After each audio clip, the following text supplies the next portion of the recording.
Hey Collective, it's Ron at Becoming Enlightened Together. So I'm going to do a couple of readings today. I'm going to do the entire week. Yeah, I know it's Tuesday, and I'm talking about going back and looking at Sunday and Monday as well. I hope that you'll understand that it's not as big a deal as it may seem, because when we're talking about time, as I've often stated, it's not a linear type of aspect, although I know that's hard to understand. And I certainly don't have the time here to really try to develop, you know, that idea and get you to understand what I'm getting at here. I know that a lot of other people that do this type of thing, usually for work, they talk about these things and they say it pretty matter-of-factly without really going into depth about it or trying to explain it. I've tried to explain it to some degree, but you can look at time instead of looking at it linearly like you would watching a parade go by and you're being at ground level. You only see what's right before you, right? Okay. Well, if you elevate yourself, for example, like if you were in a helicopter and you were looking down at the parade, you can see the beginning and the end simultaneously and everything in between. And that's the kind of energy that I'm referring to here. Now, for us here in this particular timeline, and everybody's going to be in a different timeline based upon your particular frequency, resonance, vibration. And again, that's another very difficult thing to try to explain. But when you realize, and everything shows us this as an example, from the way that atoms presumably work to the way that we work.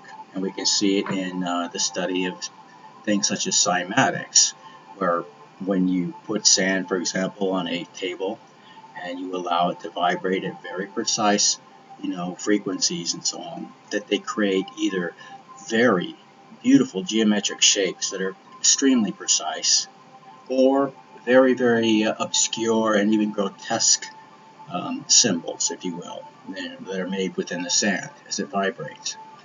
So the higher you vibrate, basically the closer you are, in a sense, to God, to spirit, to the things of a higher nature than just the materialistic, fleshy aspects that we're all very familiar with on this plane of existence.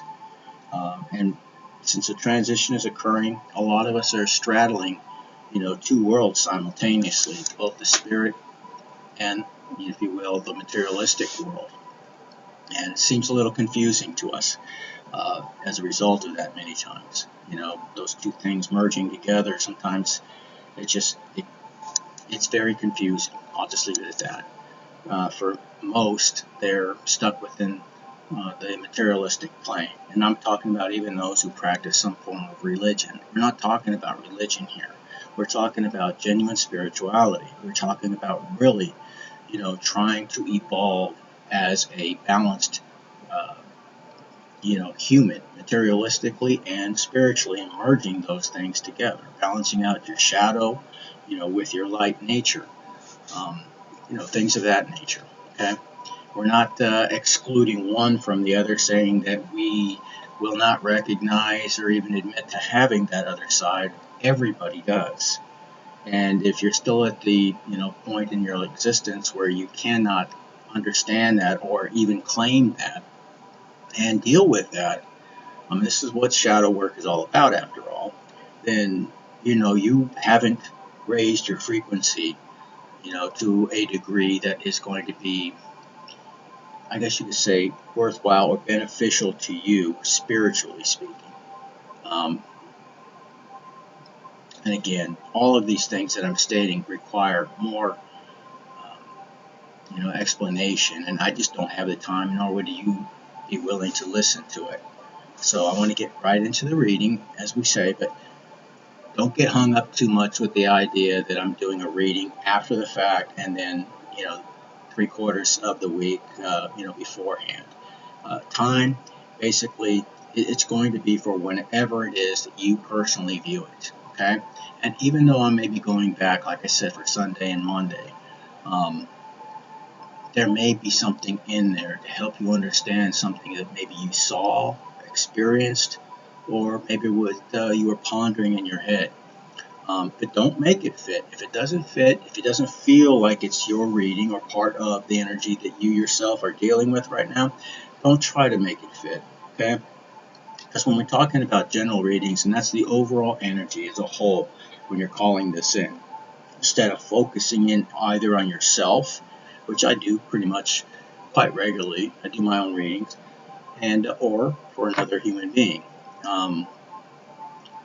And that's a whole other subject too, by the way. I see people doing things sometimes, and I wonder, I question, but it's not to say they're not right or that I'm wrong or vice versa, whatever the case may be. It's just to say that I just look for the precedents in the things that they claim, and I try to see that outside of what conventional spirituality speaks of. In other words, from scientific, esoteric, and exoteric works as well. So if I don't see that, if I can't feel, or it doesn't feel right, or there's something that's kind of nagging at me, then I step back from that, and I will not accept that as a truth until I've proven it one way or the other. So that's where I'm trying to come from in that particular energy. Okay. Now, to the weekly energy as a whole. Last week we saw that it was very, very karmic. We talked almost exclusively about those who are within our sphere of energetic influence, whether you know it or not, who have been plotting, planning, and scheming against you. Most of you have some idea who these people are. And it could be an entire group of people that are working against you. Some of them could even be in secret societies or cults of some kind, and they've decided to get other people to work against you as well. And you have been, battling this largely. I don't want to say solo because you do have help, but it's not in the flesh, generally speaking. So keep that in mind and take heart to that. I mean, you have a tremendous amount of help from your ancestors if you call upon them, from the Most High if you call upon Him. Uh, call it your guardian angels, whatever the case may be. I mean, every culture has a different name for the same energy that we're talking about. So utilize it, okay? It's If you watched any of the sci-fi shows that have been on for decades now, like Star Trek, you heard something like the Prime Directive. Well, it kind of applies in spirit too, where you have to literally ask for their, participation, or for them to intercede or intervene in your behalf.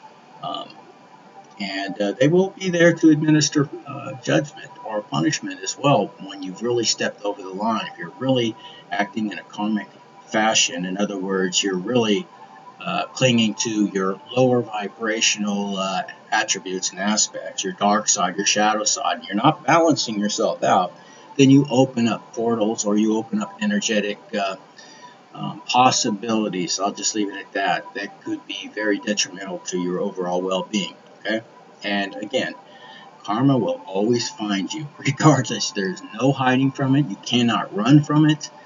You cannot hide from it. It will find you, inevitably and eventually. Okay, you may get away with it for quite some time before it comes knocking on your door, but when it does, it's going to be, again, equal to the energy that you put out there. So keep that in mind.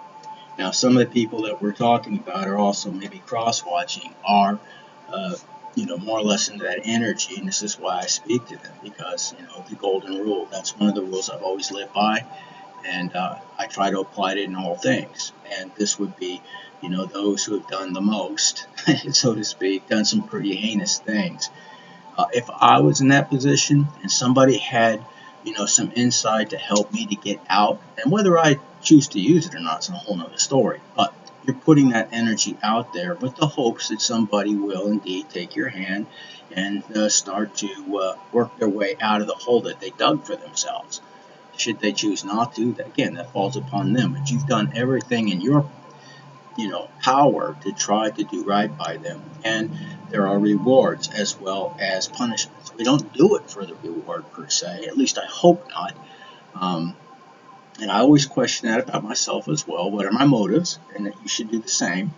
But That's not to say just because you know that there will be a reward later on that you've done wrong by doing the right thing. Because sometimes there's a great amount of sacrifice and energy and maybe your material goods and things of that nature that you put into something, for their edification, for their benefit. And as a result, you too will get those things, again, extended to you in equal measure at some point. It may not happen right away. And this is another thing about time, and this is why in every belief system, there's this thing, that they refer to as God's timing versus ours. It's just another way of saying sometimes it might happen instantaneously and in a grand way. Other times it may linger on for months and even years before the rewards are seen. And again, it's basically testing your heart. What are indeed your motives? Do you give up because you didn't get something immediately? We're doing something good? Then your motives were not good to begin with. You did it for you, not for them. Okay? So keep that in mind and just, try to do the right thing, whenever is possible. And the thing about right and wrong is there is a line, yes, but there's always, this point where you don't have to be anybody's punching bag. You don't have to be anybody's doormat. Okay?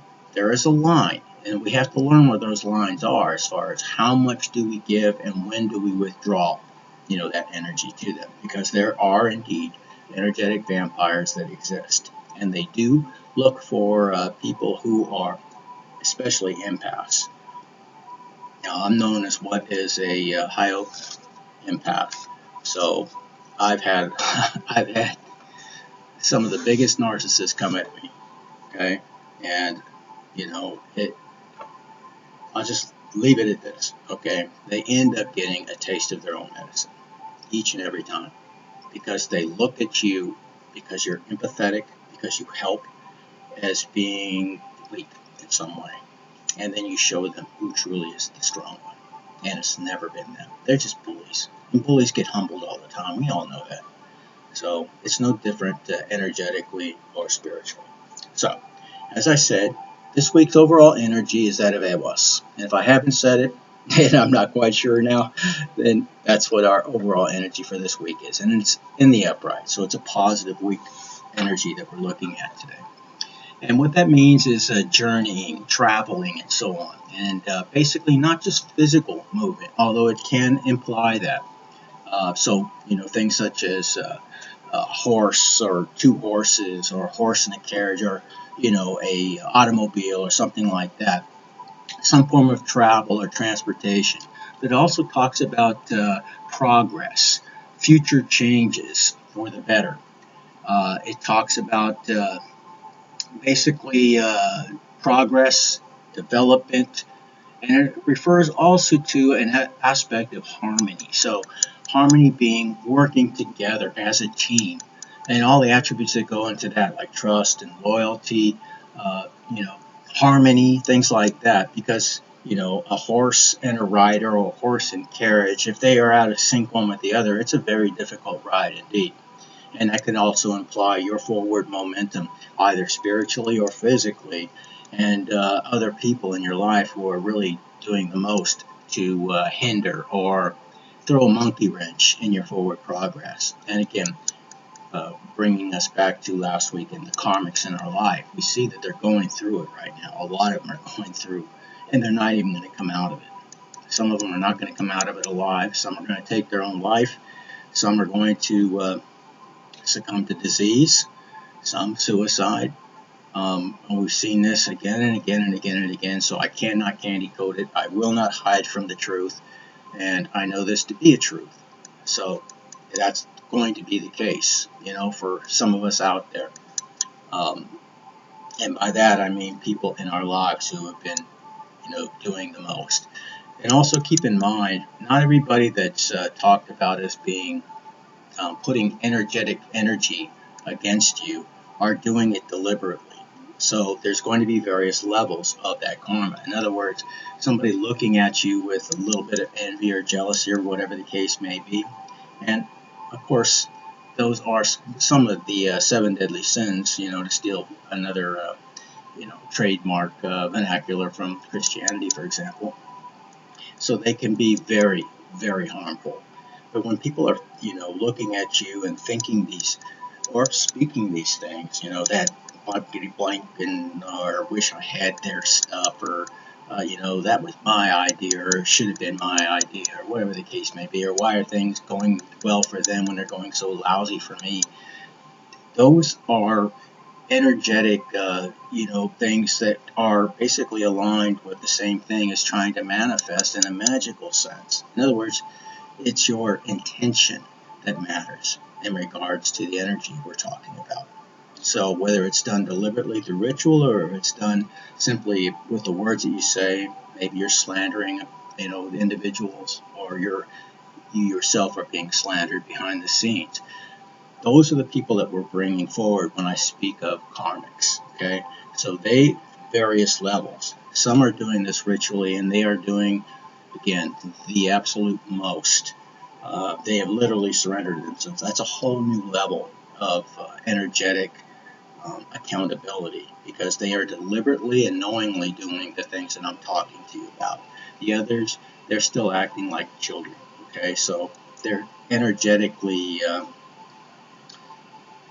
I'll just say they're energetically very young, and they're making a lot of bad decisions, and they will be disciplined to help them to learn this, but not to the level of those who have done things in a deliberate fashion. So I want to make that point, okay? Now, some of the other things that Ewas talks about is ideal relationships. As I said, the teamwork and the harmony as you travel, and again, spiritually as well as physically, also ties into your personal relationship. So an ideal marriage or partnership of some kind. And Ewas also tells us that, we know beyond a shadow of a doubt of the certainty of the runes around it. So this energy is telling us that what you're going to hear in some way, fashion, or form is relevant, okay? Now, not everything that I say is going to happen or is going to be relevant for each and every person that deals with, this type of divination and so on. But if you're listening to this, then yes, indeed, there is something there for you. Absolutely. No doubt about it.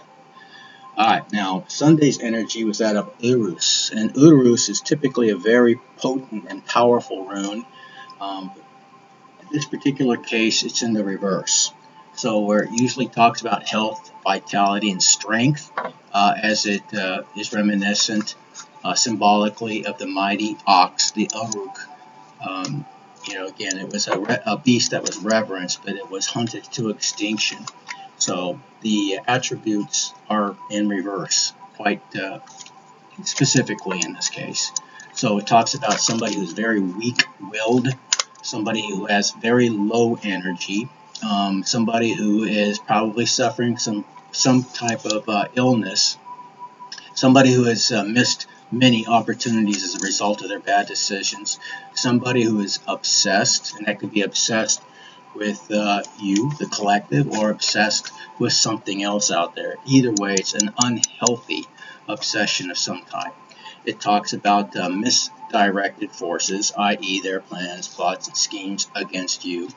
It talks about domination by others, perhaps. So perhaps they're being bullied, they're being manhandled or woman-handled, depending, I guess. Again, sickness is echoed in this more than once. So it also talks about somebody who's inconsistent, somebody who is very much in a lustful energy, somebody who's ignorant, somebody who's brutal, violent, somebody who's very rash and callous in their doings.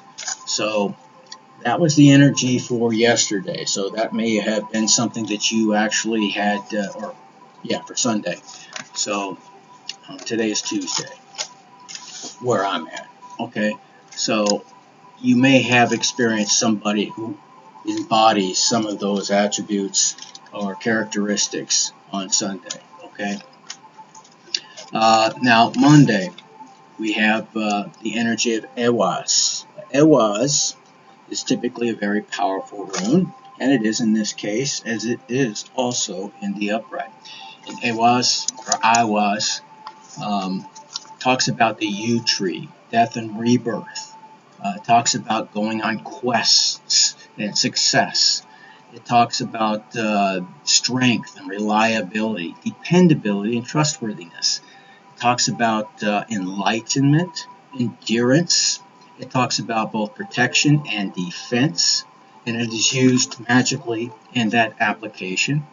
It talks about the driving force to acquire that which the heart desires.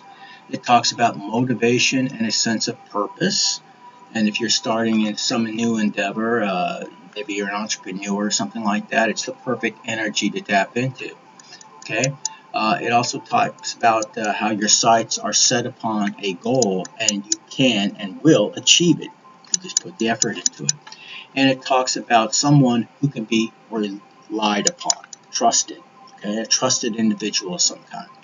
So perhaps you've experienced somebody that is embodying that energy, or you yourself embodied that particular energy on Monday to achieve something or to start something. Okay, either way.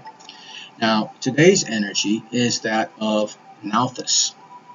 Now, Malthus is the need or needs rune, and this one is in the reverse. Okay, so we have 3 out of the 8 runes for this week. Now, I pull 8 instead of 7 because I have the overall energy, which is Iwas, or I'm sorry, Ewas.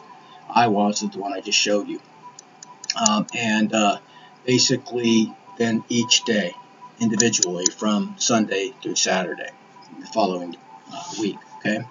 So, Malthus basically talks about, in the reverse, it talks about someone going in the wrong direction.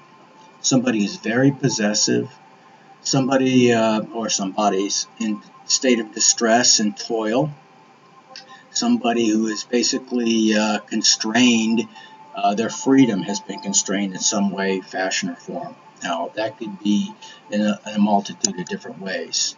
It could literally be somebody who is locked up in a dungeon or something like that, or perhaps behind bars. Maybe they're in jail or something of that nature. It's hard to say specifically, okay?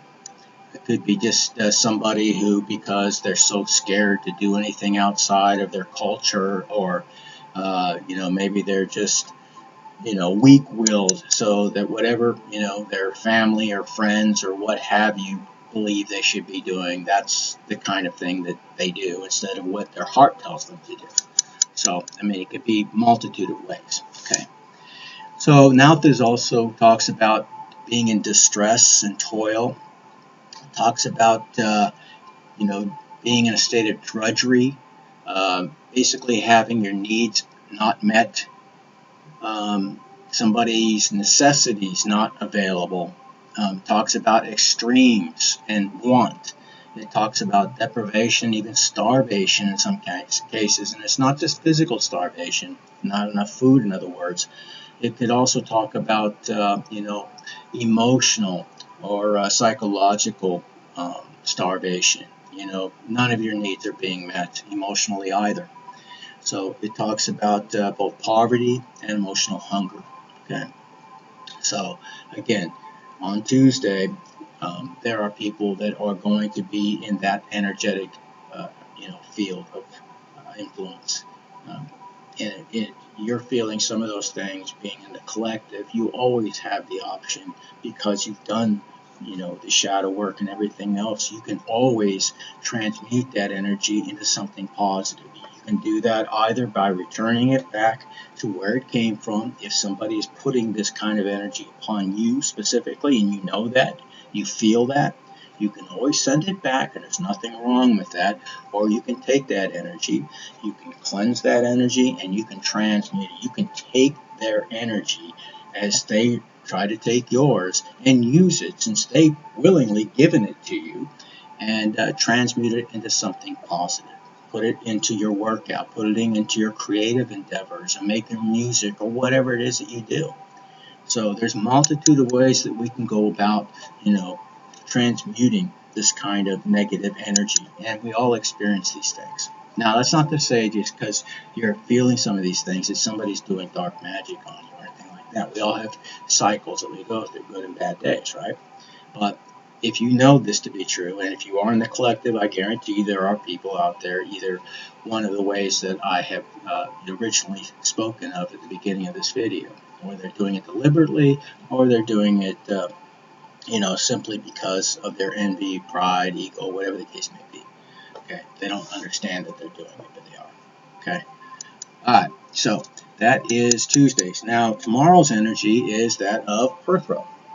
Now Perth Row is in the upright too, and it's another positive room. It talks about both games and gaming, games of chance, dice cup, lots. Basically not knowing with 100% certainty what you're going to get when you flip that dice cup over and you're looking at your dice, or you're playing some type of card game or whatever, unless you're a card shop. But it talks about things in that energy, things that are secret or mysterious in some way. So other things such as secret societies, secret matters, initiations and things like that can also be indicated by this. It talks about anything that is hidden. It even talks about occult or occult abilities, which you do have, by the way, but they have to be exercised and energized and things like that. And remember, of course, what you put out there, you end up getting back inevitably. So don't use your power, your energies for evil. Use it for the betterment of humanity in this world, and you will be blessed as a result of that. But more importantly, you get the benefit of helping another soul, a young soul, along their journey. And you know how painful this journey can be sometimes. All right? So it also talks about knowing one's destiny. It talks about the knowledge of the future. If you are embodying the feminine aspect of yourself, then intuition is part of that. Developing your foresight and so on. So it also talks about, femininity. It talks about the vagina and things that are hidden. It talks about fertility. It talks about fellowship and joy, and even evolutionary change. Again, and that is echoed by the overall energy of the week of Ewas. Ewas being, some form of transformation, if you will, or moving from point A to point B, physically or spiritually. Okay. Now Thursday's energy, we saw this a couple times last week, and it is the goddess Freya's rune, which is Fehu, and it, just like last week, is in the reverse for Thursday. So Fehu in the reverse talks about greed and disappointments, talks about financial and property losses, the loss of one's self-esteem or something they desperately try to hold on to. Talks about failures of many types, burnout and atrophy. Talks about discord, disharmony, cowardice. Talks about stupidity. It actually is one of the energies. So I'm not calling anybody stupid out there. I just want you to understand this is part of what could be applicable depending on who it is that's receiving this message. So somebody who's dull, somebody who's in poverty, slavery, and some form of bondage. Now we saw last week that some of these energies, in fact, may be embodying energies that are not their original energy, and those are the ones that I'm talking about, who are doing the deliberate attacks against the collective. They have literally given themselves over to the darkness, and they now embody that darkness, and I mean that quite literally. Okay, so they are in a state of bondage. Now for Friday's energy, we have Nauthis. Now Nauthis is basically talking about uncontrolled forces, or forces that are beyond our control, such as hail. Hail can destroy a small portion of an entire crop, or it can destroy an entire crop, and it's beyond your control, whether it does one or the other. And just like any other type of active nature, whether it's an earthquake, a tidal wave, whatever the case may be, it's beyond your control. Okay. So this is what it's referring to emotionally as well as physically. So we're looking at upheavals, delays. We're looking at uncontrolled weather, like I said, or the consciousness, tests, trials, basically controlled crisis, which leads to completion. We can create our own calamities or calamities within our life that actually we can control to some degree to produce a very specific outcome. Somebody that wants to end a relationship or whatever the case may be can deliberately do something in front of their partner that will get that partner to be the one to surrender the relationship, and then they can come around later on and say, see, this, that, or the other thing about, the other party, who was the actual victim in this particular case. And that's what narcissists do. They do those kinds of things. So, and that's kind of what it's intimating here. But it also talks about having inner harmony. Somebody who's in control of themselves. You have two people in a prison, for example, or are in prison for a certain thing. One has gone crazy because, of the things that are beyond their control, that they have basically just allowed themselves, if you will, to spin out of control as a result of that. And the other one is set free, if you will, later on, and in perfect control of themselves. The one thing that I'm trying to get at is, it's a stoic type of philosophy, is the one thing that no man, no matter what, can take from you is, your own dignity and so on. I mean, they can put a bullet in your head, they can put a knife in your heart, whatever the case may be, they can imprison you. But in the end, you are in control of your, if you will, what it is you decide to surrender to or not surrender to. And we need more people that are willing courageously to stand up against what seems to be overwhelming odds. Who can make war with the beast? Again, to echo, out of the book of Revelation and the biblical passages in these days. And I'm saying you can. I do it every day. Every single day I do it. I bring exactly the finger pointing back at the very people who are doing the very most in this world to make it almost unlivable. And you can do the same thing. You do not have to accept what anybody else tries to force upon you. But it requires you being courageous and realizing, yes, there may be repercussions. Yes, it's going to be uncomfortable. I was homeless for quite some time as a result of, standing against status quo. And you can do the same things, and it may end up being the same way. Gandhi did it, and when Gandhi was in prison, he helped to free an entire nation, from bondage, from the superpower of its day, Britain. So you can do it too. There are many, many other examples of that, by the way. Sometimes the people will end up giving the greatest sacrifice of all time, and that is your life. But again, I remind you, and again, to steal the pages out of the Bible, it says, there's no greater love than this, that a man give his life for a friend. And, those who are doing right, those who are doing their very best to change the world into something that is or was intended for us, I believe, to live, you may end up giving your life, but you will be honored as a result of that. Perhaps not in the physical sense or materialistic sense here, but that may be the price that has to be paid, in order to escape this matrix. Okay. All right. Now, finally, on next Saturday, we have the energy of Wunyo, and it's the wishing rune. It's a very positive rune, and it too is in the upright. So overall, this week is positive compared to last week in particular. So it talks about things such as the wind, and the wind usually refers to the intellect, things of that nature, in terms of definition.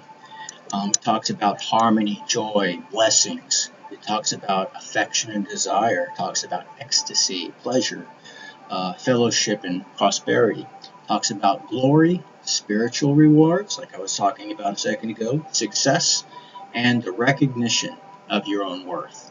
And rest assured, no matter what anybody else or maybe even everybody else in your life has told you about yourself, it doesn't matter. It's what you believe about yourself that matters. And I know that's going to take a lot of, I guess you could say, removing the brainwashing that you've lived your whole life. And again, depending on the levels of these types of things you've had to go through. That kind of gives you an idea as to just how high, you are looked at from the spiritual perspective. You are being trained to handle the very, very highest levels of, if you will, negativity that this world can throw at you. Like, if you want to look at it again from the biblical passages, look at the life of Job. Job, I mean, he was considered perhaps the most godly man of his day in that case, and he was very wealthy and everything else as far as wealth is concerned in those days. Lots of cattle, they wore the finest clothes, all of those types of things, the big house and all of that, family, wife. But then the devil basically talked to God, as the story goes, and he was allowed to test him. And he was tested. He was made sick. He lost all of his wealth. He lost his wife and family. He lost everything. But Job actually came out the other side, and he withstood everything that was thrown at him. And at the very end, he was blessed sevenfold, okay? More than he had ever had before. Now, I'm not saying that we should just cast aside our families, friends, loved ones, and everything else unnecessarily to try to prove a point. I'm just saying that depending on what level you are being tested, and make no mistake, each and every one of us are, if you will, being tested in a sense. We're all learning in this case. And there are forces, both very high up, or high resonating, vibrating, call it God, if you will, and then you have the very low vibrational energies, which you can also call for, intents and purposes here to make it simple to understand, call it the devil, whatever the case may be, okay? So, and sometimes, the negative actually is working with the positive in many ways, and you can see that in esoteric and hermetic work. Um, you know, and as a result of that, they are doing God's will in many ways, so to speak, by, testing and strengthening you as a result of it. If you come through the other side with that, higher or Job-like perspective on life, or you can let it crush you, like that guy that became crazy because he was thrown behind bars. Now, that would be the worst, because the very people that are putting you there are the very people that they themselves should be there in many cases. And that would be very difficult for me personally to accept, and I would fight and fight and fight to keep that from happening, or I'd do the same thing for another person. In fact, I have, in some cases. I have fought in courtrooms and stuff like that, for myself, for my kids, all of these kinds of things. And even for another, it was just for a traffic ticket. But when you understand things, you understand the law and how the law has been utilized to protect one class of people and basically segregating them from, the rest or the majority of the people. And you can use their own words against them in many cases. So I have a copy of Black's Commentaries on Law, or Black's or Dictionary. Um, So that's a whole other thing. But what I'm saying is we are, in a sense, here to learn. If you don't believe that, that's fine. But it's going to make your life much, much harder when you start going through things. And harder for you to find the good in it, transmute it. Um, and if you allow these things to, um, change you, find the lesson that needs to be learned in it. And that's not always easy to do either. Sometimes, bad things happen to good people, and it takes quite a bit of reflection to actually figure out what it was or why it happened. And then maybe in hindsight, it might be many years later on that you look back and say, that's why that happened. None of this would have happened if that didn't happen. And I can say that about a lot of things in my life. So that's why I've come to that conclusion. Okay. However, when you're going through it, it's often very difficult to see the reason behind it. And again, this is where I believe the word faith comes from. You don't always have the answers, and you don't have them in many, many cases right then and right there. you have to learn to trust that there is a reason behind all of these things, and that you're going through one of the many cycles that we all go through in life. Now, I've already talked for 40 minutes. I'm going to leave it at that, and forgive me for making this so lengthy, but sometimes I just go with what it is I feel compelled to speak on. So I really hope that this week turns out to be a very good one for all of you, and that means karmic as well as those within the collective themselves. Uh, I'm not going to expand on that. I just say stay victorious out there, collective, and I'll see you here in a few minutes to do another one. And until we meet someday in Valhalla, take care. God bless.